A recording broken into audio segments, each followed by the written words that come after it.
Salut tout le monde, aujourd'hui on se retrouve pour l'essai de la nouvelle Opel Mokka électrique. On remercie Opel qui nous a prêté ce véhicule pour pouvoir en faire un petit essai. Et c'est un véhicule plutôt sympathique. On voit chez Opel, en fait c'est un nouveau design de chez eux. Les phares comme ça, très épurés, avec une longue bande noire. Et je trouve que ça rend plutôt bien. Avec le phare aussi de l'autre côté, le pare-choc avant avec des petites comment on peut dire ça, des petites plaques, et ça lui donne un petit côté sportif à cette voiture.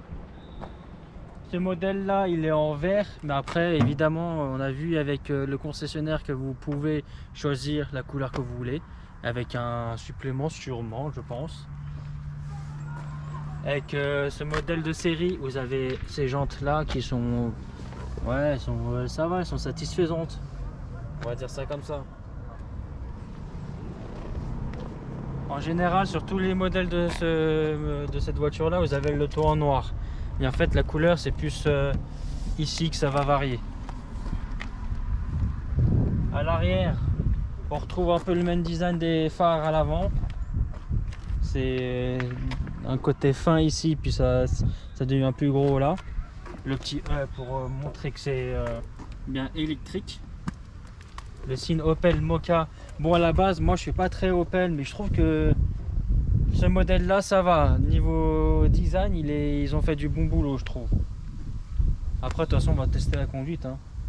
Là, bah, vous voyez un pare-choc en plastique. Après, ça reste du Opel, on va pas se mentir, hein. Même s'ils nous ont prêté le véhicule, on va pas faire les hypocrites. Ça reste du Opel. Ici, vous avez la trappe pour brancher votre voiture. Vous pouvez, en appuyant là, régler par rapport à l'heure. Par exemple, si vous voulez qu'elle charge à partir d'une certaine heure ou que vous voulez que la charge se termine à une certaine heure, vous pouvez. Là, vous avez plusieurs types de recharge. Après, c'est selon la puissance des bornes. Bon, de toute façon, ça, je pense que vous le savez tous. Vous avez les protèges ici en plastique. C'était que du plastoc, hein. Mais ça va. Ici, vous avez encore le rappel électrique de la voiture avec la bande chromée. Et ça, je sais pas si vous pouvez le déchromer.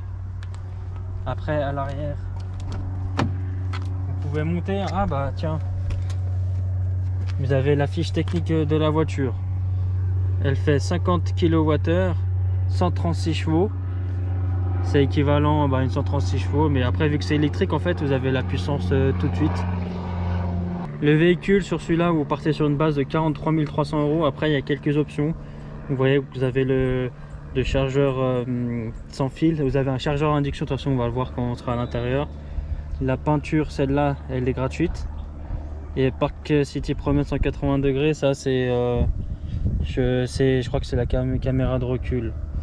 Et après, en fait, vous avez un total de 1250 € d'options et ça vous fait une base de 40 000 € à peu près.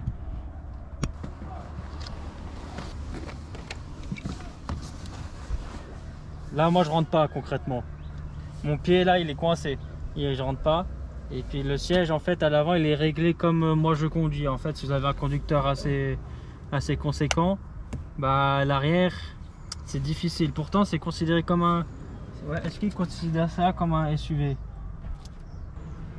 Ouais, non, c'est pas considéré comme un SUV, mais c'est vrai que l'espace là, il est très limité. Après, de l'autre côté, évidemment, si vous passez de l'autre côté... Tu veux que moi, en tant que personne normale, j'essaye? Allez, vas-y, en tant que personne normale, essaye.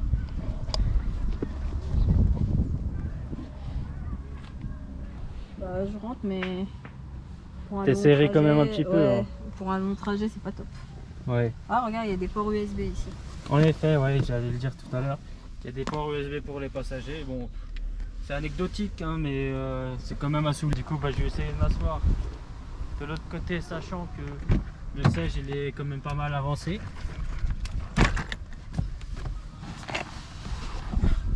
Bon, ça va, là ça va franchement. Toi devant, quand tu t'étais installé, t'étais bien? Ouais, j'étais normal. Bon, ça va. Après, c'est sûr que pour un long trajet aussi, ouais, c'est... C'est plus pour des enfants que des adultes. Ouais, des petits enfants, parce que si t'as un petit ado, c'est compliqué. Après, bah, de l'arrière, les sièges, ouais, les sièges c'est du cuir. Bon, vous avez une petite pochette de rangement, ils sont classiques, mais je trouve que quand même pour son prix, il manque un peu de luxure dans tout ça. Bon, après, vous voyez, hein, la portière c'est du plastique, les vitres électriques. Mais même si la voiture est un peu surélevée, j'ai l'impression qu'on est un peu à l'étroit dans la voiture. Hop. Et maintenant, bah, on va passer place conducteur.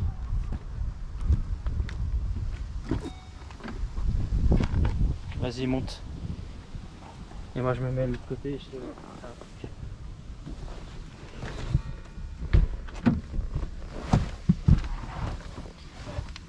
Vous avez que des écrans en fait, c'est ça qui est pas mal. Vous avez le tableau de bord pour le conducteur et puis vous avez le poste radio qui est orienté par rapport au conducteur. Du coup, c'est pas mal. Peut-être que comme ça on le verra mieux. Ouais, ici on le voit très bien. Le poste. Ça fait un arc un peu. C'est ça, ça fait en fait un petit cockpit. Et puis bah, je trouve que ça, par contre, ils ont bien géré le truc. Vous avez un effet carbone, c'est pas du vrai carbone, hein, c'est juste un effet carbone, faut le souligner. Après là vous avez la boîte à gants, elle est grande quand même. Elle est profonde. Et puis après là c'est du plastique. Ouais, c'est que du plastique partout. Hein. C'est vrai que les matériaux sont pas très nobles. Et moi j'aimerais rajouter que je trouve que là, je sais pas comment ça s'appelle, c'est trop épais. Et la vitre elle est un peu trop inclinée. Moi j'ai l'habitude d'avoir une grande vitre.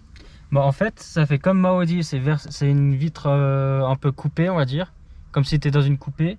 Mais en fait t'es pas du tout dans une coupée. Et puis c'est vrai que là les barres comme ça fait un peu camion. En fait t'as les inconvénients du camion mais t'as pas les avantages du camion. Genre la visibilité et tout ça. Enfin c'est un peu bizarre à dire. Mais c'est vrai que ouais, je suis un peu mitigé par rapport à la voiture. Là vous avez un peu du cuir. Bon. Du velours là je crois, non? Ouais, je crois que c'est du velours comme ça. Ouais, là il y a du velours. Ça c'est du velours, ça c'est le plastique effet carbone. Et là c'est du cuir. Enfin non, même pas, ça c'est du plastique. À part là, là il y a du cuir. Ouais, là où tu voilà, touches. là c'est du cuir.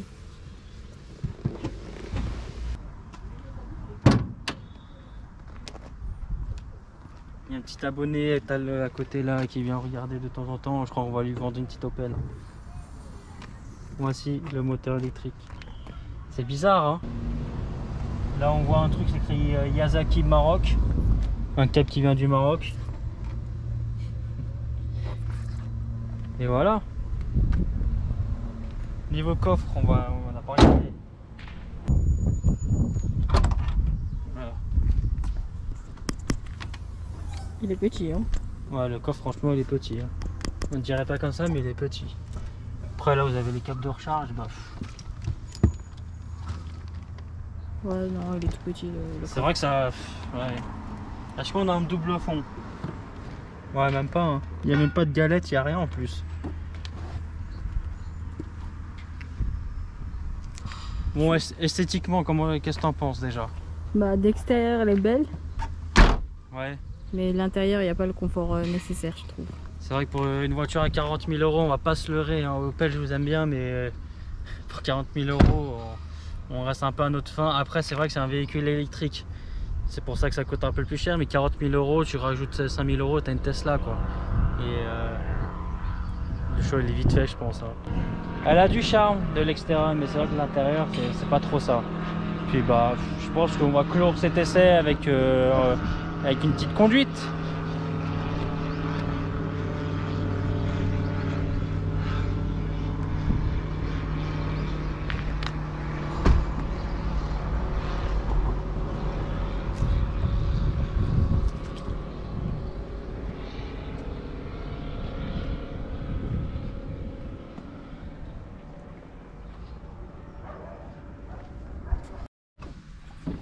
Ici vous avez un emplacement pour charger votre téléphone en induction et juste derrière vous avez quand même une prise USB avec un allume-cigare.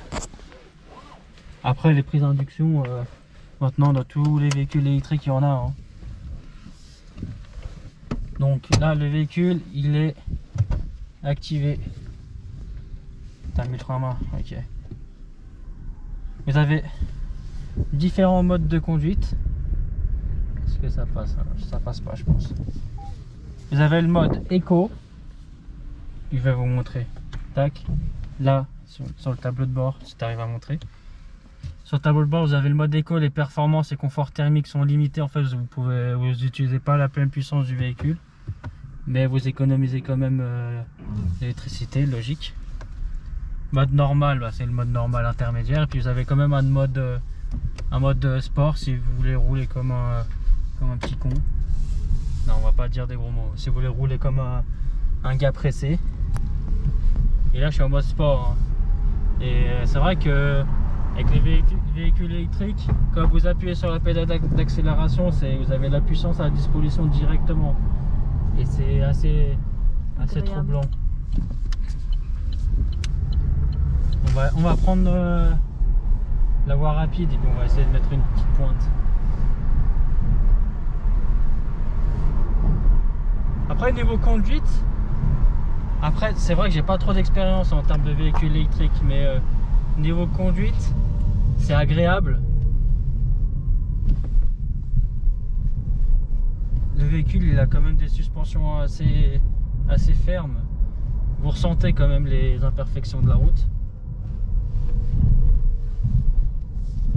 C'est un peu chaud quand même. Vous avez la clim hein, aussi, évidemment. On va pas la mettre à fond.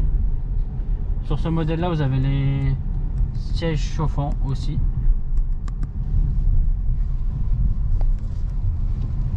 Après, je sais pas si c'est propre à ces véhicules, mais je pense que c'est pour tous les véhicules électriques. Quand le véhicule avance et que vous arrêtez d'accélérer, la batterie se recharge d'elle-même. Du coup, c'est pas mal si vous conduisez calmement, vous pouvez faire quand même des économies. Hein.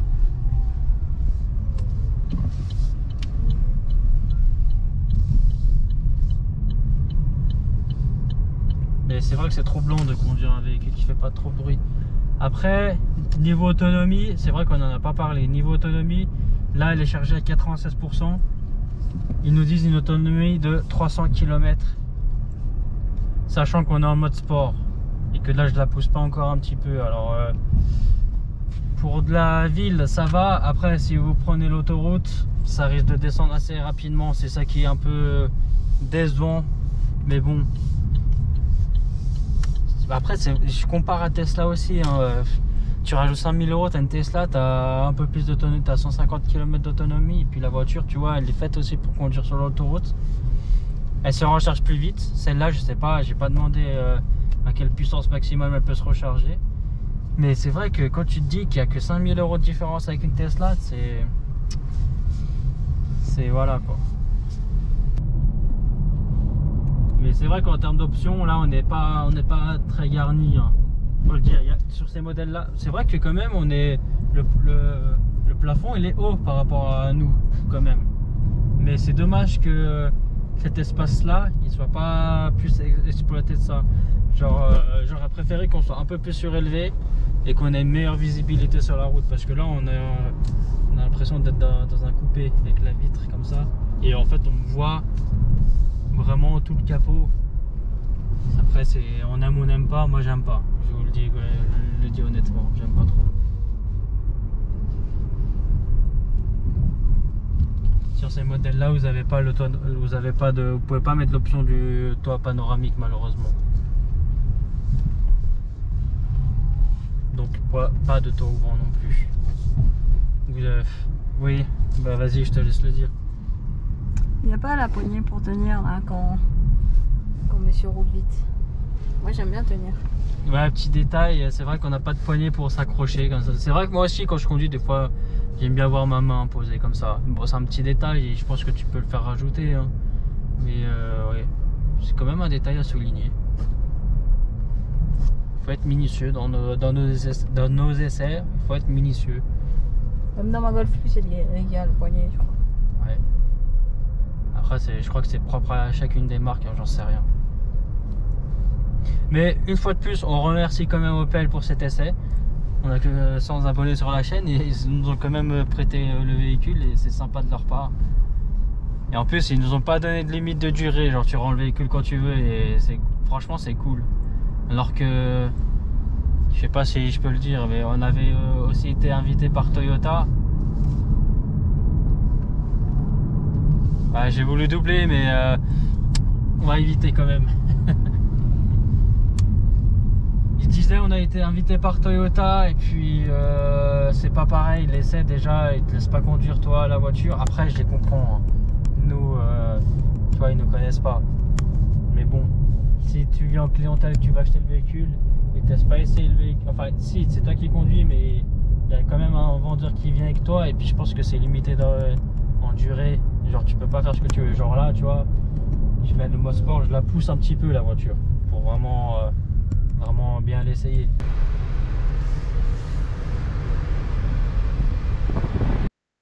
Si la vidéo vous a plu, n'hésitez pas à mettre un pouce bleu, ça fera toujours plaisir et puis on reviendra vous faire d'autres essais de nos véhicules et ce avec de meilleures gammes et de meilleures marques. À toutes les mecs!